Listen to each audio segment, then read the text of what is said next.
I had one job.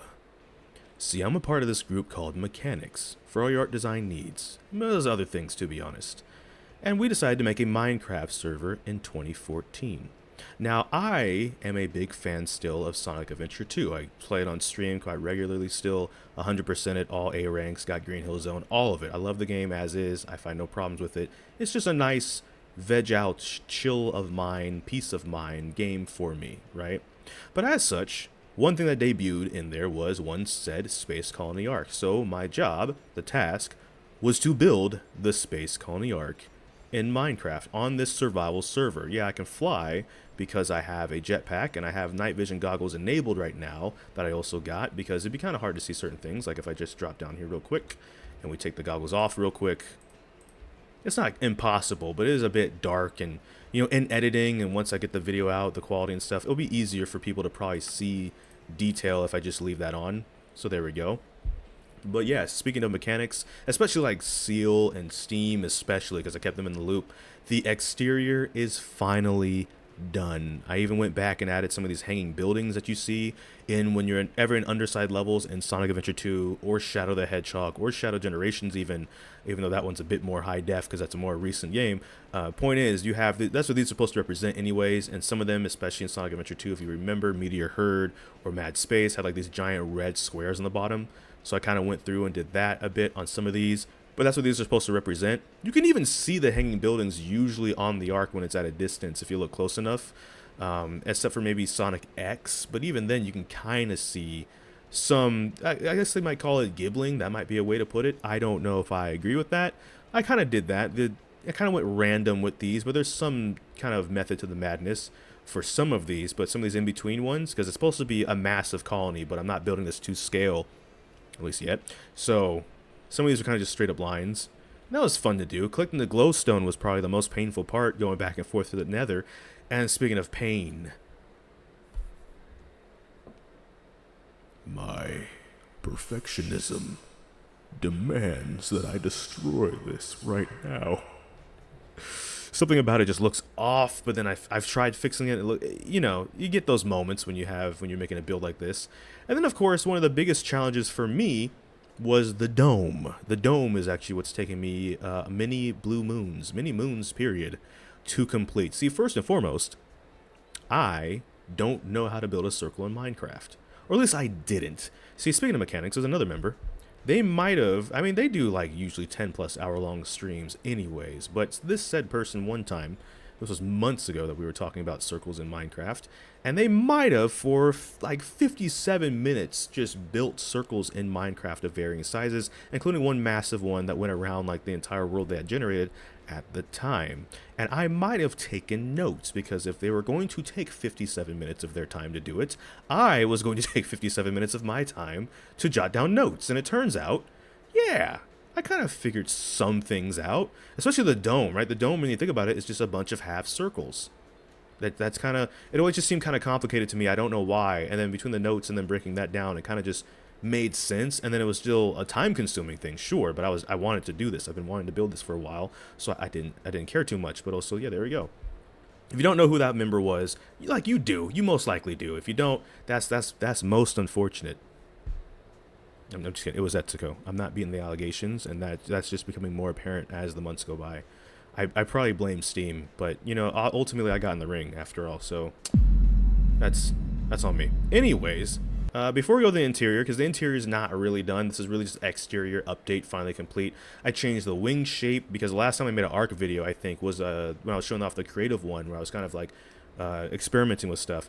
So I've changed the wings, because they all three used to look like this one, and I was like, well, that's not me challenging myself at all. The ARK's wings, the mustache, if you will, the tips of it, that's what it's supposed to be to Gerald's face.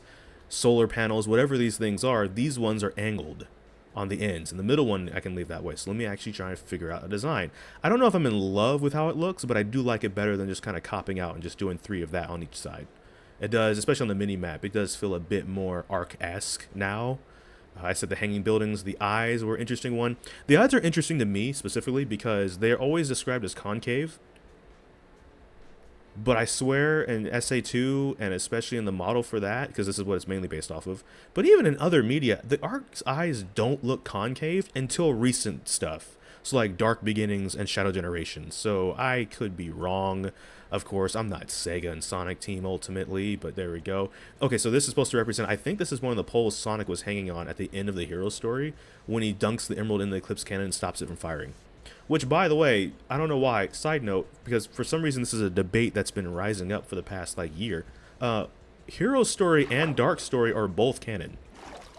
I don't know why people think the Hero Story of SA2 is not canon, but it is. Like, that's literally why the Eclipse Cannon is open for the Biolizard to fuse on in the last story.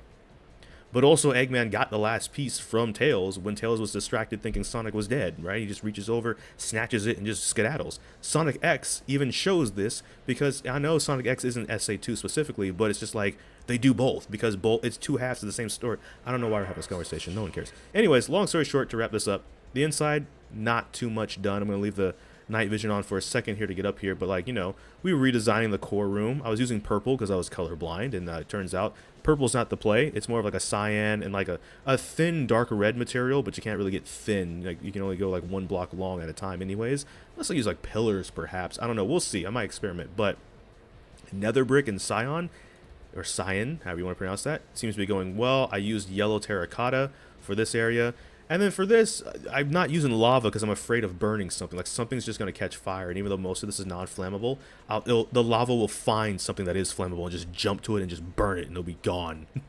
Like the stairs, for example. So, you know, I'll take this off real quick so you can see like more the dark ambiance of what the core room will eventually be, where you fight the Biolizard, by the way. Well, I say lava because like there's only two options: use water or use lava for the orange liquid. There's not like other liquids we can use yet in Minecraft, modded or vanilla. Another thing I finished that I'll show real quick as the sun begins to set is just this. So this is like the top of Knuckles' section where you first spawn in. You gotta dive in to flick the switch. And then technically this is Rouge's section, where this is the thing where you go to flick the switch. This is the switch is currently not flicked. There you go. I changed this from like obsidian because first of all, collecting that much obsidian was ridiculous, and this is a survival after all. And also I think this kind of looked better. The glowstone's supposed to represent those giant like yellow like lines of, I guess, fluid or liquid that were always flowing down this particular room. And then the rest is just kind of like texture work that I'm kind of thinking of. And that's really it for all the changes that I've kind of done since then. So the next ARK video, if it's from here or otherwise, will probably be something a bit more completed, a bit more concise. And again, I'll throw these back on so you can kind of see a bit better.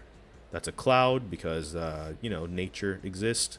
And this is not high up in the sky because when I first started building this, I didn't have a jetpack yet. So I was like, I'm going to keep this close enough to the ground that, you know, that way if I fall or whatever, or I need to just get back up from some other means, I don't have to use like 300 things of scaffolding. I love scaffolding, but I don't need to build 300 straight in one line. But yeah, even this is an experimentation of what I might do for the underside platform. I might make this skinnier. I wanted to be able to kind of design the yellow arrows that have the red in the middle. But in the future, I might just make this a singular line, just go like yellow, red, and then a bunch of blue. Because this is supposed to technically be thicker than this. And right now, this is thicker. It's supposed to be like the platforms, like where Sonic and Shadow ran across, for example. And just kind of the design period that tends to be under there. I have a bunch of those under there probably for the exterior. But for the most part, it's done. The job is complete. It's great.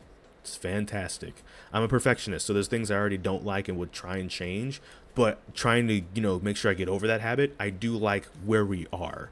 A good quote I saw the other day from Steam, as in he found it to be, it wasn't technically his quote, to be fair, but it was still, first time I saw it, so I'm giving him credit, and it was like, focus on making something basically exist first, and then you can work on making it better afterwards. So let me just build this sucker first. All the mistakes I can see in the dome, which is why we're not getting close. Boy, yeah. You know, let me just build it first, and then I can work on making it better, perfect, or whatever. Right? I'm going to add more hanging buildings when I make more blue concrete all along the face, probably. And more, you know, action platformer stuff, too. Also, side note, did y'all know that Vox and World Edit exist? Neither did I. I did do expansions on my base, but that is a video for another time. That's going to be the next video, as a matter of fact. If you want to come back for that, that's totally fine. But most likely you're here for Space Colony ARK stuff, so let's get you out of here. But if you wish to come back and see what we've done to the base proper, stay tuned. So I'm gonna end the video there. Thank you so much for watching this video. Make sure to like, comment, and subscribe. Hit that bell notification, the actual subscribe button. But I don't know which video will be next. We're just gonna have to wait and see. So until this time, take care and enjoy pizza responsibly. Thank you for watching. Wishes are eternal.